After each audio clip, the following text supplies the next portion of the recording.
आपला प्रत्येक दिवस नवीन दिवस आहे आणि अशातच न्यूजपेपरमध्ये वाचण्यात आलेला आणि मला आवडलेला लेख तुमच्यासोबत शेअर करत आहे. मनुष्याकडे ऊर्जेचे 5 स्रोत आहे. देव, आई, वडील आणि गुरु हे चारही सतत आशीर्वाद देत असतात. आपल्याकडे क्षमता असो वा नसो, ते एकेरी वाहतुकी इतकेच कृपाळू राहतात. जर आपण त्यांच्या आशीर्वादाचा योग्य वापर करू शकलो नाही तर ते आपले दुर्दैवच म्हणावे लागेल. आता 5वा स्रोत आहे आपली दैनंदिन दिनचर्या. आजकाल आपण त्याबद्दल अत्यंत गंभीर असले पाहिजे.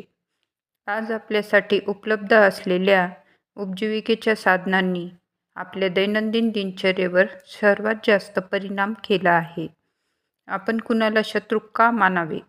लोक ज्याला पाहतात तो मुख्य शत्रू आहे तो मोबाईल फोन. बिचारा मित्र म्हणून आला पण शेवटी शत्रू बनला. आता ही डिजिटल मीडियाची चूक नाही तर आपल्या विवेकाची आहे. तुमची दिनचर्या निसर्गाच्या घड्याळाशी जोडा. बहुतेक लोकांचे शारीरिक घड्याळ निसर्गाच्या कालचक्राशी विसंगत झाले आहे. म्हणून आपली दिनचर्या सोयीची नाही तर दृढ निश्चयाची बाब असावी. नियमित दिनचर्या ही यश, आरोग्य आणि आनंदाची गुरुकिल्ली आहे. हा लेख आवडल्यास शेअर करा, सबस्क्राईब करा, लाईक करा.